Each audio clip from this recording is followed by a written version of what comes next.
রাসূল পাক সাল্লাল্লাহু আলাইহি সাল্লাম এই দোয়াটা বেশি বেশি করে পাঠ করতেন। আল্লাহুম্মা গফিরলি, ইয়া রাব্বুল আলামিন, আল্লাহুম্মা গফিরলি, আল্লাহ তুমি আমাকে ক্ষমা করো, তুমি আমাকে মাফ করো।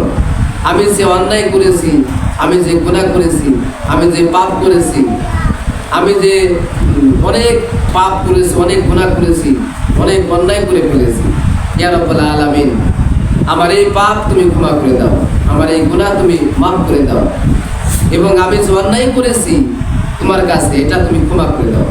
আল্লাহ তাআলা বলেন যে বান্দা তুমি আমার কাছে যত অন্যায় করেছো, যত অপরাধ করেছো, যত পাপ করেছো, গুনাহ করেছো, আমি মাফ করে দিলাম।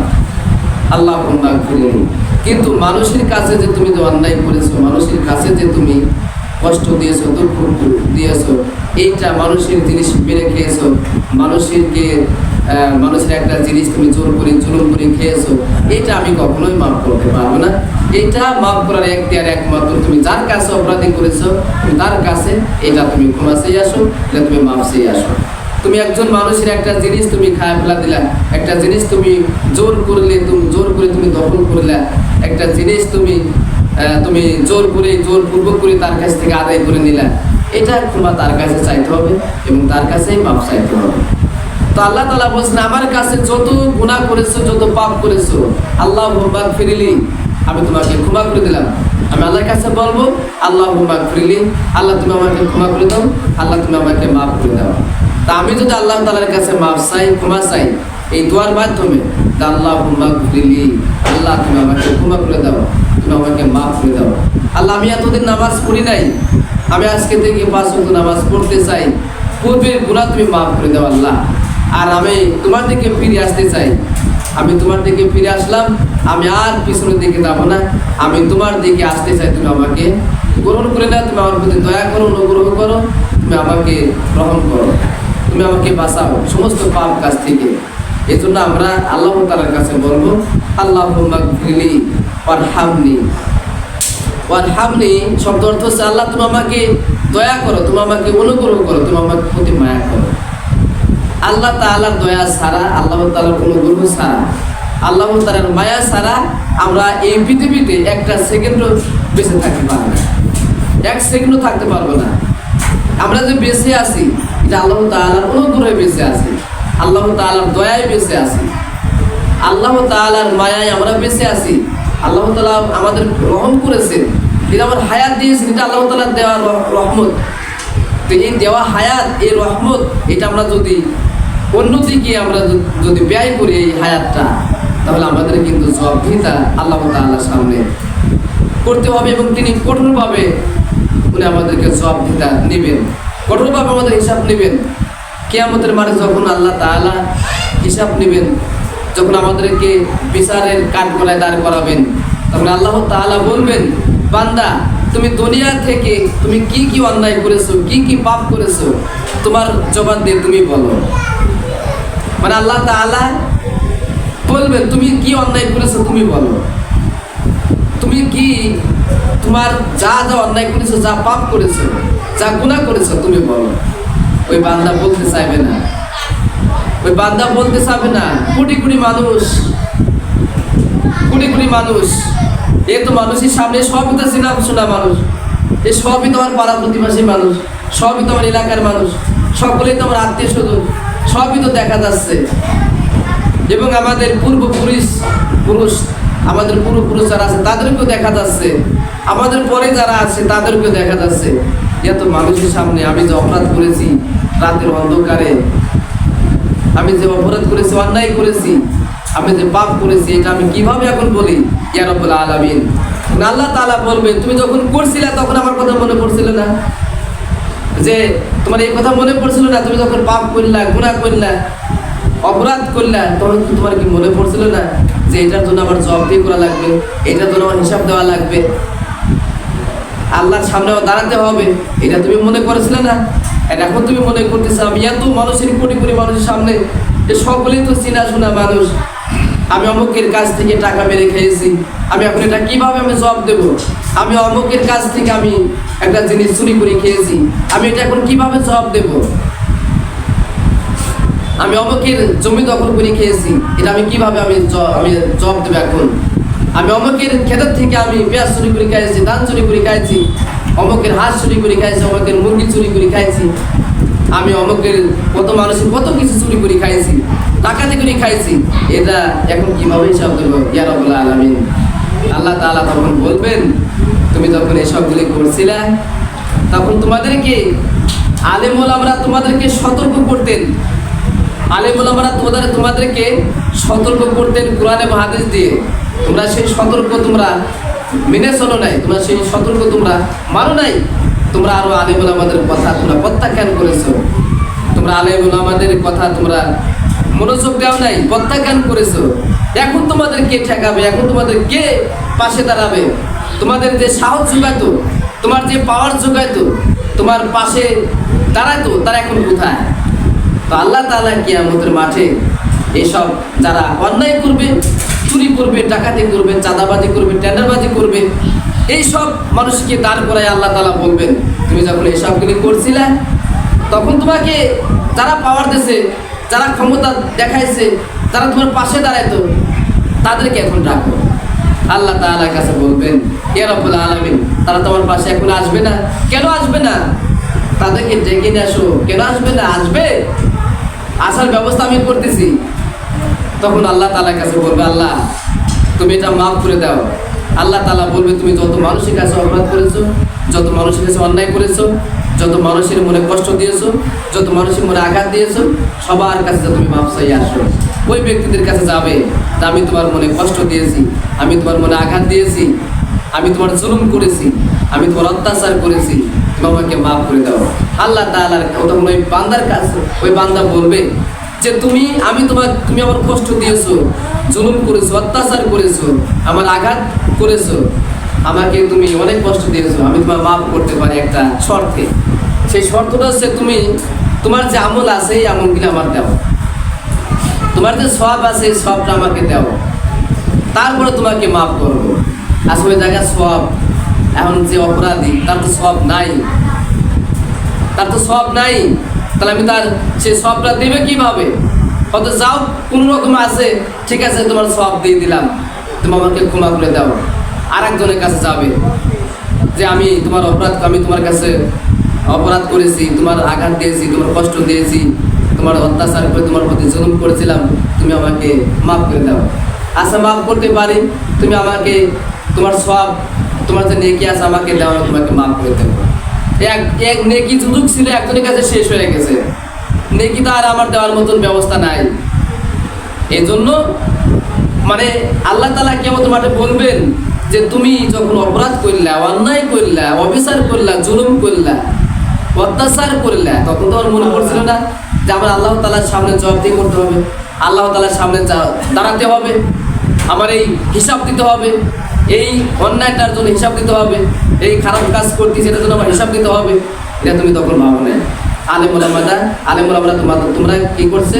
আলেম ওলামারা তোমাদেরকে সতর্ক করছে, আর তোমরা আলেম ওলামাদের নিয়ে বিভিন্ন ধরনের উচ্চারণা করেছো, তাদেরকে প্রত্যাখ্যান করেছো, তাদের কথা তোমরা শোনো নাই। আলেম ওলামারা তো তাদের নিজের কথা বলে নাই, তারা কোরআনের কথা বলছে। আমি কোরআনটা দিয়েছি রাসূলের উপরে, আমি কোরআনটা দিয়েছি আলেম ওলামার উপরে দিয়েছি, দায়িত্ব দিয়েছি। যুগে যুগে তারা এই কোরআনকে ধারণ করবে, যুগে যুগে তারা এই কোরআনকে বহন করবে, যুগে যুগে এই কোরআনকে যারা পড়বে, গবেষণা করবে, রিসার্চ করবে, তাদের উপর আমি দায়িত্ব দিয়েছি। তোমরা মানুষকে সতর্ক করো, কিন্তু সতর্ক করো তোমরা মানুষকে। রাসূল পাক সাল্লাল্লাহু আলাইহি সাল্লাম যখন মানুষকে সতর্ক করতে যাইতেন, রাসূল যখন মানুষকে সতর্ক করতে যাইতেন, তখন কাফেররা আরো তাদেরকে রাসূলের ধরে মারতো। তো একদিন বললো, ইয়া রাব্বুল আলামিন, আমি কি এরকম খালি মার খেয়েই যাব? আমি যাই মানুষের সতর্ক করতে, আমি যাই মানুষের ভালো কথা বলতে, আমি যাই মানুষের কোরআনের কথা বলতে, আর মানুষ আমার নিয়ে পাগল বলে, মানুষ আবার কি বিভিন্ন খারাপ কথা বলে, আমি কি এরকম মার খাবো? আল্লাহ তাআলা বললেন যে, ইয়া রাসূলুল্লাহ, আপনি সতর্ককারী হিসাবে আপনাকে পাঠানো হয়েছে, আপনাকে এই কোরআন দিয়ে আপনি সতর্ক করবেন, এই কোরআন দিয়ে মানুষকে আপনি আহ্বান করবেন, এই কোরআন দিয়ে মানুষকে সতর্ক করবেন, কিন্তু মানুষের উপরে আপনি রাগ করবেন না। সুবহানাল্লাহ। মানুষের উপরে আপনি আঘাত করবেন না, মানুষ আপনাকে মারবে, আপনি মারের প্রতিশোধ নেবেন না, এই প্রতিশোধ আমি আল্লাহ নেব। আলেম ওলামাদেরকে এরকম বলা হয়েছে যে তোমরা যখন কোরআন হাদিসের কথা বলে সতর্ক করতে যাও, মানুষকে আহ্বান করো, তোমাদের যদি কেউ গালি দেয়, গালির প্রতি উত্তর করো না। তোমাদের যদি কেউ আঘাত করে এবং তোমাদের যদি কেউ মান অপমান করে, তোমরা এটার প্রতিশোধ নিতে দিও না। এর প্রতিশোধ আমার উপরে ছেড়ে দাও, দেখবা এর প্রতিশোধ আমি আল্লাহ তাআলা একদিন নেব, এবং এই প্রতিশোধ তোমরা দেখতে পাবে। এই প্রতিশোধ তোমরা আমি নেব। তোমরা আমার উপরে, তোমাদের যদি কেউ কষ্ট দেয়, দুঃখ দেয়, জুলুম করে, অত্যাচার করে, তোমাদের যদি কেউ গালাগালি করে, এটা আমার উপরে ছেড়ে দাও, তুমি প্রতিশোধ নিতে দেও না। যদি তুমি প্রতিশোধ নাও তাহলে তো ওখানে শেষ, আর যদি তুমি প্রতিশোধ না নাও, আমার উপরে ছেড়ে দাও, দেখবে আমার প্রতিশোধ কত শক্ত, আমার প্রতিশোধ কত পাওয়ারশীল। দেখবা তুমি, দেখবেন মানুষ যারা অত্যাচারী, যারা মানুষকে মানুষ মনে করে না, তারা কিন্তু বেশি দিন টেকে না, তারা বেশি দিন টেকবে না। যদি আপনি জুলুম করেন কারো প্রতি, যদি আপনি কারো প্রতি অত্যাচার করেন, যদি আপনি মানুষকে অনার্গল অনবরত কষ্ট দিয়ে যান, দুঃখ দিয়ে যান, আঘাত করে যান, বেশি দিন টিকবেন না, এবং আপনার মৃত্যু হবে খুব অপমানজনক, আপনার মৃত্যু হবে খুব লাঞ্ছনার সাথে এবং অপমানের সাথে আপনার মৃত্যু হবে, এবং আপনার এমন মৃত্যু হবে এবং লাঞ্ছনার সাথে আপনাকে মৃত্যু হবে। এই জন্য আমরা সবসময় আমি সবসময় মানুষকে উপকার করব, কিন্তু কারো ক্ষতি করার চেষ্টা করব না। এই তো সবচেয়ে বড় আমল। আপনি মনে করবেন যে রব্বুল আলামিন আমার ধারায় আমি যদি কারো উপকার না করতে পারি, আমার ধারায় যেন কারো ক্ষতি না হয়ে যায়, এতটুকু তো যথেষ্ট। বিনা কারণে আমি কাউকে ক্ষতি করব না, বিনা কারণে আমি কাউকে অন্যায় করব না, বিনা কারণে আমি কাউকে ক্ষতি করব না। আমি যদি কাউকে উপকার না করতে পারি, যেহেতু আমার সামর্থ্য নেই, শক্তি নেই, আমি উপকার করতে পারতেছি না, আমি কারো পাশে দাঁড়াতে পারছি না, কিন্তু আমার দ্বারা যেন কোনো ক্ষতি না হয়ে যায়, আমার দ্বারা যেন কোনো অন্যায় না হয়ে যায়, আমার দ্বারা যেন কোনো পাপ না হয়ে যায়, আমার দ্বারা যেন কোনো গুনাহ না হয়ে যায়। এটাই যদি আমরা মেনে চলতে পারি, তাহলে আমরা অবশ্যই আল্লাহ তাআলার একজন প্রিয় বান্দা হতে পারবো। তারপরে রাসূল পাক সাল্লাল্লাহু আলাইহি ওয়াসাল্লাম কি বললেন? যে আল্লাহুম্মা গফিরলি ওয়ারহামনি, আল্লাহ তুমি আমার রহম করো, তুমি আমাকে দয়া করো। এইখানে এই কথা বলতে গিয়ে রাসূল পাক সাল্লাল্লাহু আলাইহি ওয়াসাল্লাম বললেন যে যুবকেরা, তোমরা মনে করো যে আমি এখনো কেবল যুবক, আমি আরো যখন বয়স্ক হব তখন আমি মাপ চাবো, তখন ক্ষমা চাবো, তখন আমি নামাজ পড়বো। কিন্তু তোমার মতো যুবকরা কবরে অনেকে শুয়ে আছে। তুমি যে যুবক, তুমি যে মনে করতেছো আমি যুবক আছি, আমার কেবল 25 বছর 30 বছর বয়স, আমি ট্রকভোগী একজন যুবক মানুষ, কিন্তু রাসূল বলছে যে ট্রকভোগী যুবক দিয়েই তো আমি ইসলাম কায়েম করেছি, এই যুবক দিয়েই তো আমি ইসলাম প্রতিষ্ঠা করেছি, এই যুবক দিয়েই তো আমি ইসলাম বিজয় করেছি। তোমরা কেন পিছনে থাকো? তোমরা কেন পিছিয়ে পড়ে থাকো? যুবকরা, তোমরা ইসলামের দিকে এগিয়ে আসো। তোমরা যদি শক্তিশালী ভাবে ইসলামের পক্ষে যদি লড়ো, ইসলামের বিরুদ্ধে যারা থাকবে তারা টিকতে পারবে না। কারণ রাসূল পাক সাল্লাল্লাহু আলাইহি সাল্লাম যুবকদেরকে বেশি ডাকছেন, যুবকদেরকে বেশি কাছে টানছেন। কারণ যুবকদের ধারায় সম্ভব ইসলাম প্রতিষ্ঠা করা, যুবকদের ধারায় সম্ভব ইসলামী আইন চালু করা, যুবকদের ধারায় সম্ভব কোরআনের আইন শাসন চালু করা। এই জন্য রাসূল পাক সাল্লাল্লাহু আলাইহি সাল্লাম বেশি টানতেন যুবকদেরকে, যুবকদের বেশি মহব্বত করতেন, যুবকদের বেশি ভালোবাসতেন। একদিন সাহাবীদেরকে দিয়ে যুবকদের বেশি ভালোবাসতেছেন এবং যুবকদের বেশি আপনার ভালো ভালো কথা বলতেছেন। তখন এক মুরব্বী ছিল, তো এক মুরব্বী সাহাবী বলতেছে, উনি মন খারাপ করে চলে যাচ্ছেন। তখন রাসূল সাল্লাল্লাহু আলাইহি সাল্লাম বললেন, এই মুরব্বী সাহাবী, তুমি এদিকে আসো। আপনি মন খারাপ করলেন কেন? আপনি শুধু যুবকদের ভালো ভালো কথা বলতেছেন, আপনি এত ভালো ভালো যুবকদেরকে কত ভালো ভালো পরামর্শ দিচ্ছেন, ভালোবাসতেছেন, কাছে টানতেছেন, আদর করতেছেন, তাদেরকে মহব্বত করতেছেন, আর আমি একজন বুড়ি মানুষ, আমার তো কোনো কথাই বলতেছেন না, এজন্য আমি উঠে চলে যাচ্ছি। রাসূল পাক সাল্লাল্লাহু আলাইহি সাল্লাম বললেন যে সাহাবী, যে মুরব্বী সাহাবী, আমি যুবকদেরকে বেশি কাছে টানতেছি এই কারণেই, এই যুবকদের ধারাই ইসলাম প্রতিষ্ঠিত করা সম্ভব, এই যুবকরাই ইসলামকে বিজয় করা সম্ভব। এই জন্য আমি যুবকদেরকে বেশি পাশে টানছি, যুবকদেরকে আমি বেশি ভালোবাসি, যুবকদেরকে আমি বেশি মহব্বত করি।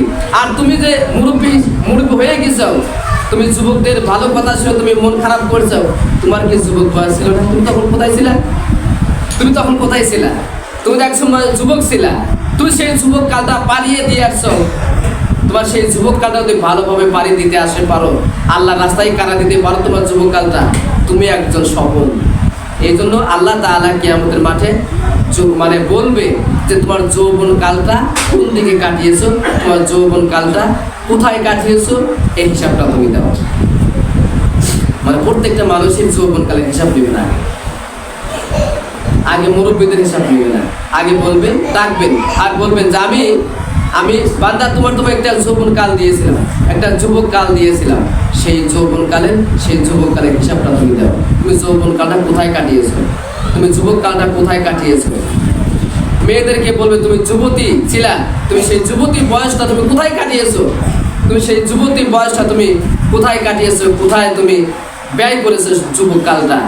এই জন্য প্রত্যেকটা মানুষই আল্লাহ তাআলা কিয়ামতের দিন যুবক বয়সীদেরকে তাদেরকে বলবেন, প্রত্যেকটা মানুষই বলবেন যে তোমার যৌবন কালটা, তোমার যুবক কালটা তুমি আগে হিসাব দাও। তোমার যৌবন কালটা কোথায় কাটিয়েছো, তোমার যুবক কালটা কোথায় কাটিয়েছো, তুমি এটা আগে হিসাব দাও। তা আগে যৌবন কালে হিসাব নেবেন। তাহলে আমরা কেন যৌবন কালে হিসাব নেবেন আল্লাহ তাআলা? কারণ যৌবন কালে যত অন্যায় করে মানুষ, যৌবন কালে যত অপরাধী করে, যৌবন কালে যত পাপ করে, যত গুনার কাজ করে, এই যৌবন কালে। এই জন্য আল্লাহ তাআলা যৌবন কালের হিসাবটা আগে নেবেন, যুবক কালের হিসাবটা আগে নেবেন। তো আল্লাহ তাআলা কি বললেন যে আমি ওয়ারহামনি, রাসূল পাক সাল্লাল্লাহু আলাইহি ওয়াসাল্লাম বলতেছেন ওয়ারহামনি, আল্লাহ তুমি আমাকে রহম করো, তুমি আমাকে দয়া করো, তুমি আমাকে মায়া করো। এখন একটা জিনিস দেখেন, আল্লাহ তাআলা যদি আপনাকে দয়া না করতো, অনুগ্রহ না করতো, মায়া না করতো, আপনি কি মসজিদে আসতে পারতেন? তা কখনোই আসতে পারতেন। আল্লাহর দয়ায় এসেছেন, আল্লাহর অনুগ্রহ করছে বলেই আপনি এখানে এসেছেন। আল্লাহ তাআলা আপনাকে ভালোবেসেছে জন্যই আপনি মসজিদে আসতে পারেছেন। তা আল্লাহ তাআলার দয়া ছাড়া আমরা কোনো কিছুই করতে পারি না, আল্লাহ তাআলার অনুগ্রহ ছাড়া আমরা কিচ্ছু করতে পারি না। এই জন্য আমরা আল্লাহর কাছে বলবো, আল্লাহ আমার সব সময় আল্লাহুম্মা গফিরলি ওয়ারহামনি, তুমি আমাকে ক্ষমা করো, ওয়ারহামনি, আর তুমি আমাকে রহম করো, দয়া করো, অনুগ্রহ করো, তুমি আমার প্রতি মায়া করো। তাহলে আমি চলতে পারবো তোমার রাস্তায়, এবং তোমার জমিনের উপরে যখন চলবো তুমি আমাকে অনুগ্রহ করো, তুমি আমাকে দয়া করো। আমি তোমার বিরুদ্ধে চালন করতে চাই না, আমি তোমার বিরুদ্ধে কোনো কাজ করতে চাই না, রাসূলের বিরুদ্ধে কোনো কাজ করতে চাই না, কোরআনের বিরুদ্ধে কোনো কাজ করতে চাই না। তুমি আমাকে দয়া করো, তুমি আমাকে মাফ করো, তুমি আমাকে অনুগ্রহ করো। তারপরে এখানে বলছেন আল্লাহুম্মা গফিরলি ওয়ারহামনি ওয়াহদিনি, আল্লাহ তুমি আমাকে সঠিক পথে পরিচালনা করো। এই দোয়ার ভিতরে আল্লাহুম্মা গফিরলি, তুমি আমাকে ক্ষমা করো, ওয়ারহামনি, তুমি আমাকে অনুগ্রহ করো, তারপরে ওয়াহদিনি, আল্লাহ তুমি সঠিক পথে আমাকে পরিচালনা করো। আল্লাহর কাছে বলবেন যে আল্লাহ ওয়াহদিনি, তুমি আমাকে সঠিক পথে পরিচালনা করো, তুমি আমাকে সোজা পথে পরিচালনা করো, তুমি আমাকে সরল পথে পরিচালনা করো, তুমি আমাকে ভালো পথে পরিচালনা করো, তুমি আমাকে সঠিক রাস্তায় তুমি আমাকে দেখায় দাও, যে রাস্তায় চলে তোমাকে পাওয়া যাবে, যে রাস্তায় চললে রাসূলকে পাওয়া যাবে, যে রাস্তায় চললে কোরআনের হুকুম মেনে চলা যাবে, যে রাস্তায় চললে হাদিসের অনুযায়ী চলা যাবে, সেই রাস্তা তুমি আমাকে দেখাও, সেই রাস্তায় আমি চলতে চাই। তাহলে আল্লাহর কাছে বলা লাগবে, আল্লাহর কাছে বলা লাগবে যে আল্লাহ তুমি আমাকে সঠিক পথে তুমি পরিচালনা করো, সঠিক পথে তুমি আমাকে চলার তৌফিক দাও। বলবেন লা হাওলা ওয়ালা কুওয়াতা ইল্লা বিল্লাহ ওয়াহদিনি, আল্লাহ তুমি আমাকে সঠিক পথে পরিচালনা করো, তুমি আমাকে সঠিক পথে চালাও। আমি সঠিক পথে থাকতে চাই, আমি অন্যায়ের পথে থাকতে চাই না। তুমি আমাকে সেই শক্তি, সেই সামর্থ্য আমাকে দান করো, যাতে সব সময় আমার যৌবনটা, আমার জীবনটা সব সময় তোমার রাস্তায় কারা দিতে পারে, এবং সঠিক পথে তুমি আমাকে পরিচালনা করো, তুমি আমাকে হিদায়াত নসিব করো। আপনি যারা নামাজ কালাম পড়ে না, আল্লাহর কাছে বলতে হবে ওয়াহদিনি, তুমি আমাকে হিদায়াত দাও, ইয়া রাব্বুল আলামিন তুমি আমাকে হিদায়াত দাও। আমি যদি হিদায়াত প্রাপ্ত হই, তাহলে আমি তোমার রাস্তায় চলা আমাকে সহজ হবে, আমার ইজি হবে। ইয়া রাব্বুল আলামিন তুমি আমাকে হিদায়াত দান করো। এই যে রব্বানা লা তুযিগ কুলুবানা বা'দা ইয হাদাইতানা ওয়া হাব লানা মিন লাদুনকা রাহমা ইন্নাকা আনতাল ওয়াহ্হাব। ইয়া রাব্বুল আলামিন তুমি আমাকে হিদায়াত দান করো, তুমি আমাকে তৌফিক দাও, ভালো পথে চলাও। আবার এই দোয়া করবেন রব্বানা আতিনা ফিদ দুনিয়া হাসনাতাও ওয়া ফিল আখিরাতি হাসনাতাও ওয়া কিনা আযাবান নার। আল্লাহ তুমি আমার দুনিয়াতে যত ভালো কাজ আছে সমস্ত ভালো কাজ আমার জন্য সহজ করে দাও। যত ভালো কাজ আছে তুমি সমস্ত ভালো কাজ আমাকে দাও। আমার যত কল্যাণ আছে সমস্ত কল্যাণ তুমি আমাকে দান করো। আমার দুনিয়াতে সমস্ত কল্যাণ কাজ আমাকে সহজ করে দাও, সমস্ত কল্যাণ আমার উপরে দাও। এই জন্য আল্লাহ তাআলার কাছে বলো রব্বানা আতিনা ফিদ দুনিয়া হাসনাতাও, তুমি আমার দুনিয়াকে ইহসান করো, আমার দুনিয়া ভালো ভালো কাজ করার তৌফিক দাও, আমাকে তুমি সঠিকভাবে পরিচালনা করো, আমি তোমার কাছে চাচ্ছি। রব্বানা আতিনা ফিদ দুনিয়া, দুনিয়াতে আমাকে কি করো, ইহসান করো, দুনিয়াতে আমাকে কল্যাণ দাও, দুনিয়াতে আমি ভালো ভালো কাজ করার তৌফিক দিয়ে দাও। রব্বানা আতিনা ফিদ দুনিয়া, ফিদ দুনিয়া মানে দুনিয়াতে, ফিদ দুনিয়া ওয়া ফিল আখিরাহ, রব্বানা আতিনা ফিদ দুনিয়া হাসানাতাও ওয়া ফিল আখিরাতি হাসানাতাও ওয়া কিনা আযাবান্নার, ওয়া ফিল আখিরাতি হাসানাতাও ওয়া কিনা আযাবান্নার। আল্লাহ তুমি দুনিয়াতে যেরকম আমাকে কল্যাণ দিচ্ছ, দুনিয়াতে যত ভালো ভালো কাজ আমাকে দান করছো, দুনিয়াতে যত ভালো ভালো কাজ করার জন্য আমাকে অনুগ্রহ করছো, দয়া করেছো, আখিরাতেও আমার কল্যাণ দান করে দিচ্ছ। তাহলে এই দোয়ার ভিতরে দুনিয়ার কল্যাণ, আখিরাতের কল্যাণ।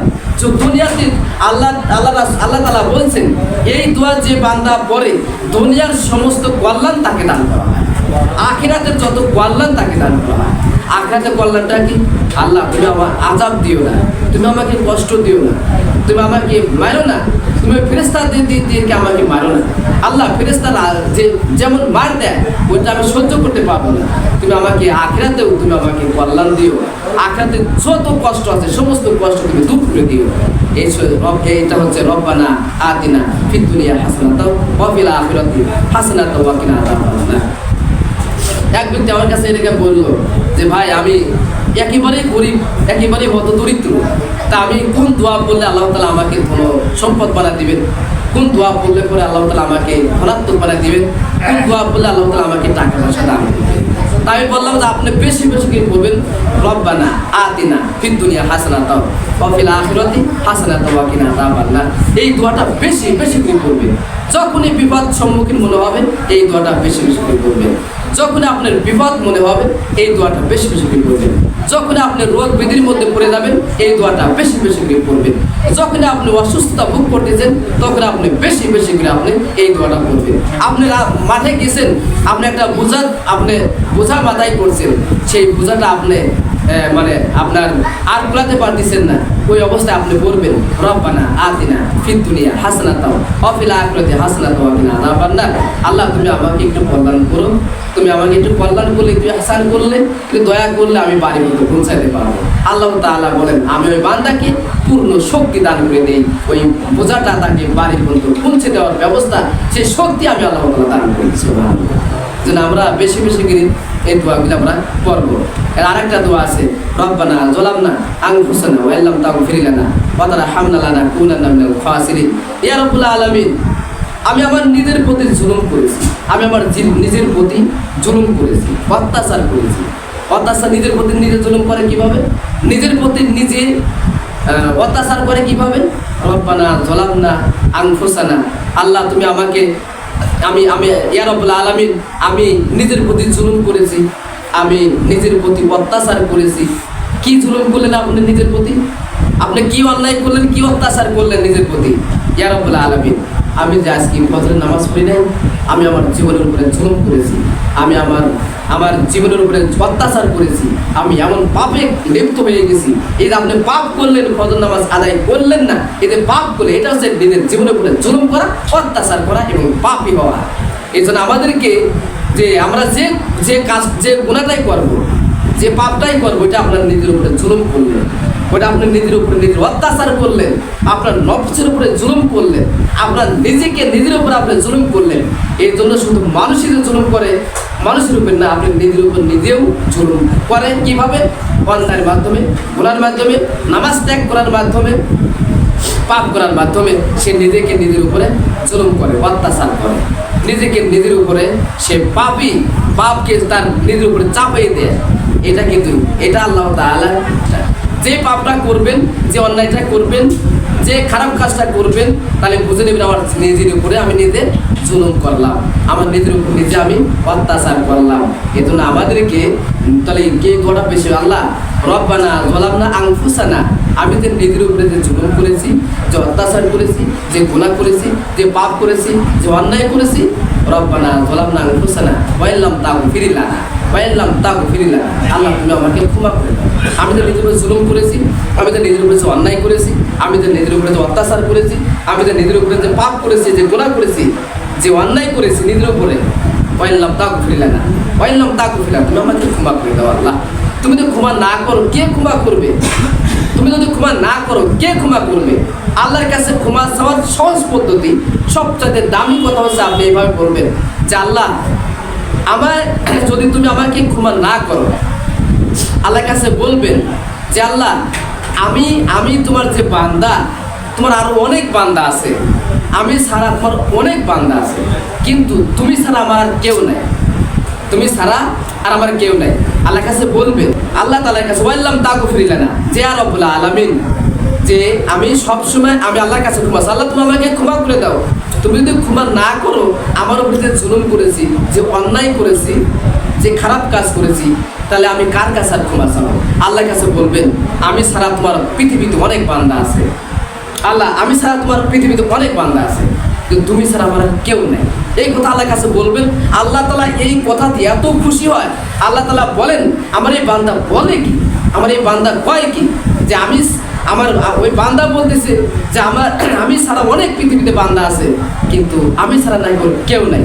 ফেরেশতা, তোমরা সাক্ষী থাকো, ওর জীবনের সমস্ত গুনাহ আমি আল্লাহ তাআলা ক্ষমা করে দিলাম। শুধু ক্ষমাই করলাম না, ও যে গুনাহ করেছে ওই গুনাহটা আমি সওয়াব দিয়ে পূর্ণ করে দিলাম, ওই গুনাহটা সওয়াব দিয়ে পূর্ণ করে দিলাম।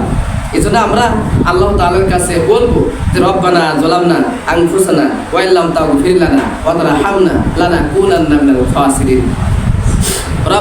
রব্বানা যালামনা আনফুসানা ওয়া ইল্লাম তাগফির লানা, এখানে বলতেছে যে আমরা নিজের উপরে জুলুম করলেন, আল্লাহর কাছে ক্ষমা চাইবেন। রব্বানা যালামনা আনফুসানা ওয়া ইল্লাম তাগফির লানা ওয়া তারহামনা লানাকুনান্না মিনাল খাসিরিন।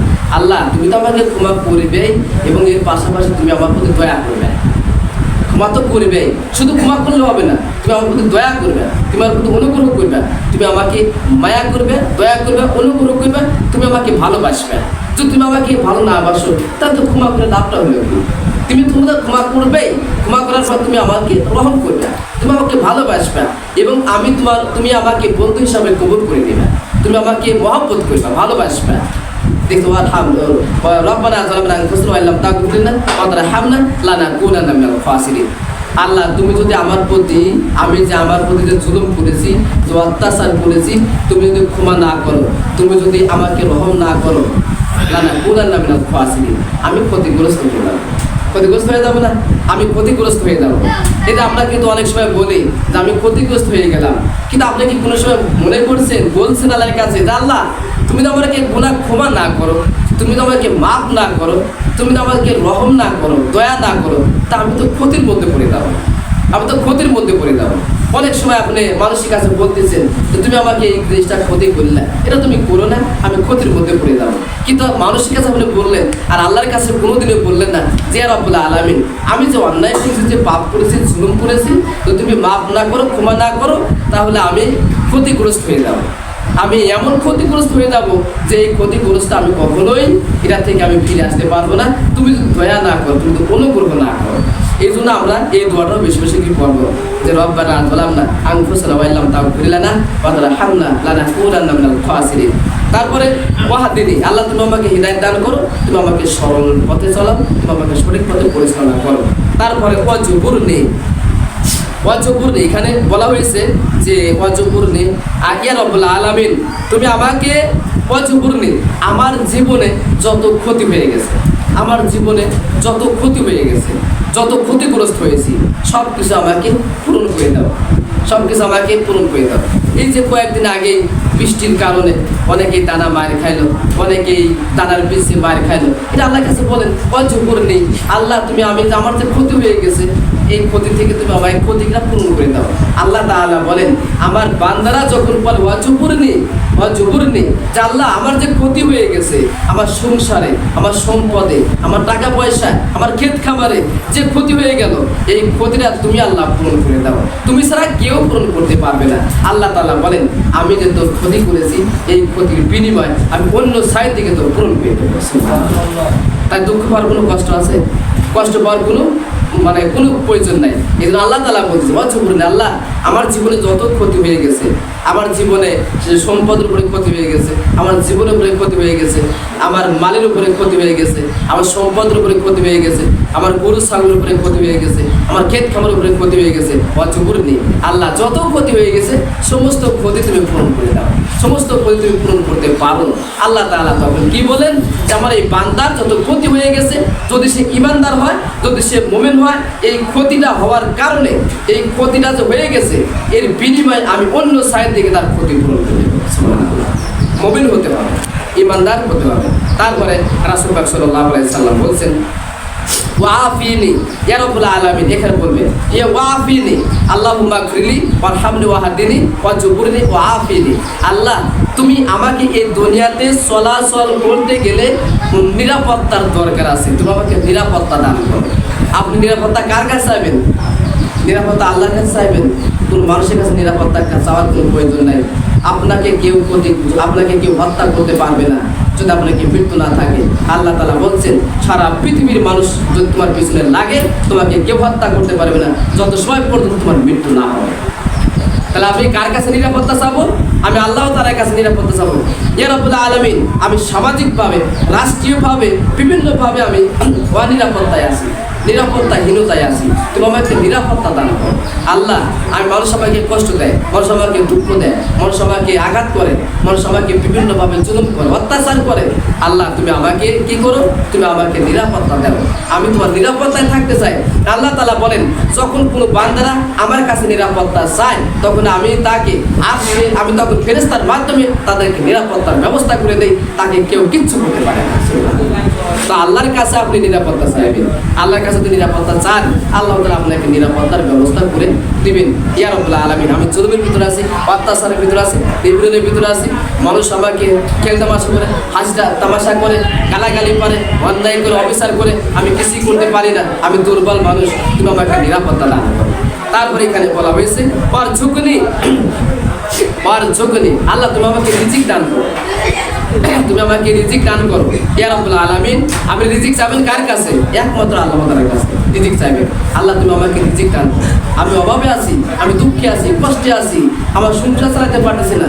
আল্লাহ তুমি আমার সেই রিজিক দান করো যাতে আমি অভাব থেকে সচ্ছলতা লাভ করতে পারি, যাতে আমি অভাবের মধ্যে না থাকি, আমি ঋণগ্রস্ত আছি, তুমি আমাকে রিজিক দান করো, তুমি আমাকে টাকা পয়সা দান করো, তুমি আমাকে ধন সম্পদ দান করো যাতে আমি সচ্ছলতার সাথে চলতে পারি। এতটুকু সম্পদ তুমি আমাকে দান করো, তুমি আমাকে রিজিক দান করো। আল্লাহর কাছে রিজিক চাইবেন, সব প্রকার যত প্রকার রিজিক আছে সমস্ত রিজিক একমাত্র আল্লাহ তাআলার কাছে চাইবেন। আল্লাহ তাআলা আপনাকে রিজিকের ব্যবস্থা করে দেবেন। আল্লাহ তাআলা বলেন ওয়া মা মিন দাব্বাতিন ফিল আরদি ইল্লা আলাল্লাহি রিজকুহা, সারা পৃথিবীতে পানির নিচে যত পশু আছে এবং জোর জঙ্গলে যত পশু আছে এবং আসমানে যত পশু আছে, এই মাটির উপরে যত পশু আছে, সমস্ত প্রাণীর আমি রিজিক জুটাই দেই। আর তোমরা মানুষ, তোমরা আমার কাছে রিজিক চাও না, তোমরা রিজিক চাও অমুক তমুকের কাছে। তাহলে আমরা রিজিক চাবো কার কাছে? একমাত্র আল্লাহ তাআলার কাছে আমি রিজিক চাবো। আল্লাহ তোমার রিজিকের ব্যবস্থা করে দাও, তোমার খাদ্য ব্যবস্থা করে দাও, তোমার টাকা পয়সার ব্যবস্থা করে দাও, তুমি আমার অভাবনত দুঃখ কষ্ট দূর করে দাও। তারপরে এখানে বলা হয়েছে ওয়ারফানি ইয়া রাব্বুল আলামিন, ওয়ারফানি ইয়া রাব্বুল আলামিন, তুমি আমাকে মর্যাদা দান করো, তুমি আমাকে কি করো? মর্যাদা দান করো। মানুষের কাছে মর্যাদা পায় না, এটা মানুষ আপনি ভালো ব্যবহার করার পরেও, আপনি ভালো থাকার পরেও আপনাকে গালাগালি করে, আপনাকে আপনার বিরুদ্ধে বিভিন্ন মিথ্যা কথা বলে, মিথ্যা উচ্চারণা করে, আপনার অপমান করে, লাঞ্ছনা করে এবং আপনাকে হেয় প্রতিপন্ন করে, তখন আল্লাহ তাআলার কাছে বলবেন ইয়া রাব্বুল আলামিন, আমি তো ভালো, মানুষ বলতেছে ভালো, তারপরে মানুষ আমাকে বিরোধিতা করে, তারপরে মানুষ আমাকে ভালোবাসে না, তারপরে মানুষ আমাকে মর্যাদা দেয় না, তুমি আমাকে মর্যাদা দান করে দাও। ইয়া রাব্বুল আলামিন, সমাজের ভিতরে, পরিবারের ভিতরে, সমাজের ভিতরে, রাষ্ট্রের ভিতরে, এলাকায়, মহল্লায়, সব জায়গায় তুমি আমাকে মর্যাদা দান করে দাও। আমি তোমার কাছে মর্যাদা চাই, তুমি আমাকে মর্যাদা বৃদ্ধি করে দাও। মানুষ যতই আমাকে হেয় প্রতিপন্ন করুক, অপমান করুক, লাঞ্ছনা করুক, অপমান করুক, হেয় প্রতিপন্ন করুক, এইটা যেন আমার কানে না আসে, তুমি আমাকে মর্যাদা দান করে দাও, তুমি আমাকে মর্যাদা বৃদ্ধি করে দাও। তা আপনি মর্যাদা চাবেন আল্লাহর কাছে, সব কিছু চাবেন আল্লাহর কাছে, মর্যাদাও আল্লাহ তাআলার কাছে নেবেন। আল্লাহ তুমি আমাকে মর্যাদা দান করো। যারা বোর কাছে মর্যাদা পায় না বলবেন আল্লাহ যে আমাকে মর্যাদা দান করো, বউ আমাকে মর্যাদা দেয় না, বউ আমাকে দাম দেয় না, আমাকে সব জায়গায় মর্যাদা দান করে দাও। সংসারে, পরিবারে এবং মহল্লায় এবং এলাকায়, সমাজে, রাষ্ট্রে, সব জায়গায় আমাকে তুমি মর্যাদা দান করো। তুমি ছাড়া মর্যাদা কেউ দান করতে পারে না। মর্যাদা তোমার একটা বিশেষ নিয়ামত, মর্যাদা তোমার একটা বিশেষ রহম, মর্যাদা তোমার একটা বিশেষ দয়া। তুমি আমাকে সেই মর্যাদা তুমি দান করো, যাতে আমি মর্যাদার সাথে আমি চলতে পারি, সেই তৌফিক তুমি আমাকে দান করে দাও। তো যাই হোক, যে কথাগুলি বললাম সেই কথা অনুযায়ী আমরা আমল করতে পারি, সেই তৌফিক আল্লাহ তাআলা আমাদেরকে দান করেন। সকলে মিলে আমিন।